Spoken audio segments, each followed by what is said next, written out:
Sa buhay, wala nang mas tatamis pa sa ngiting bukal sa kalooban.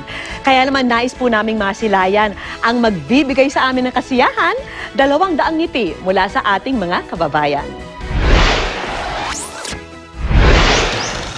Ang ating paglalakbay napapagaan kung may kaagapay, tulad ng mga tsinelas at sapatos na nagbibigay proteksyon sa ating mga paa. At kung wala ang mga ito, ang bawat takbang mapeligro at hindi komportable.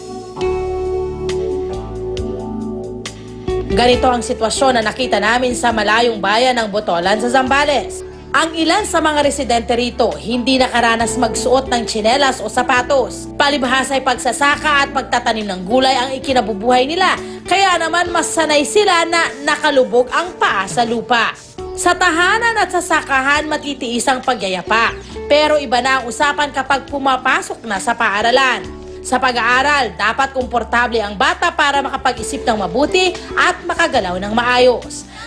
Sa loob Bunga 3 Elementary School sa Botolan, aming nadatna ng maraming batang naglalakad at nag-aaral ng walang kasapin-sapin ang mga paa. Dito namin nakilala ang magpinsang sina Carla at Jovit Johen. Sa buong buhay nila, hindi pa sila nakabibili ng sapatos. Kaya naman ganun na lang ang sakit na kanilang iniinda dahil sa mga paltos. Masakit po maglakad po na nakayapak po. Lalo na po pagka papasok po ng eskwelahan kasi po marami pong malilit na bato. Ganun pa po. Masakit po sa paa. Minsan po nasugat na po ako sa paglalakad.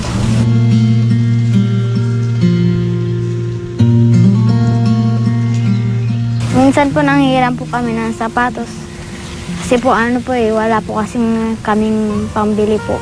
Pag may mga okasyon po, nanghihiram na lang po kami. Kahit po na nakakaya, pinipilit po namin dahil ayaw po namin na ma-absent po kami sa mga sa mga gawain po na pang-eskwelahan po. Mas kailangan po namin na unahin po yung pambili ng pagkain po namin bago po yung sapatos na po. Ang malungkot na sitwasyon ng mga bata sa Botolan ay bahagyang maiibsan. Dahil kami rito sa Good News, mamimigay ng mga sapatos, tsinelas, at may bonus pang hamon para sa pamilya. Habang inaayos namin ang mga regalo, kitang-kita na agad ang magkahalong emosyon ng pagtataka at pagka-excited ng mga bata. Lumipas ang ilang minuto at dinumog na kami ng mga bata. Kids, relax. Dahil panahon na para malaman nyo ang good news na aming handog. Gusto nyo ba ng regalo? May binigay ang good news, ang GMA7 para sa atin. Ham, tsinelas at sapatos. Kaya palakpakan!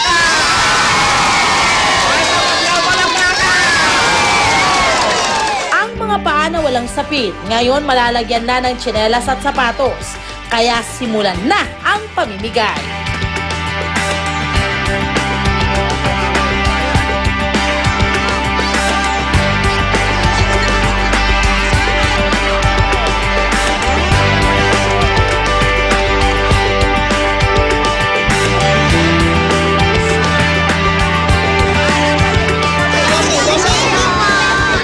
Kanya-kanyang pili ang mga bata ng kanilang tsinelas ayon sa paborito nilang mga kulay.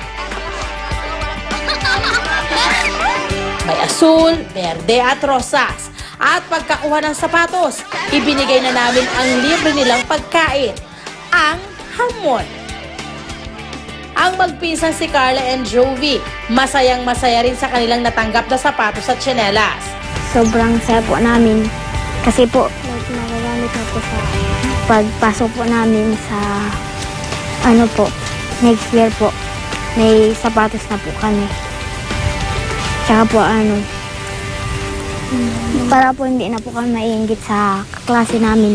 Ang aming simpleng pagtulong sa kanila ay isa ng malaking biyaya.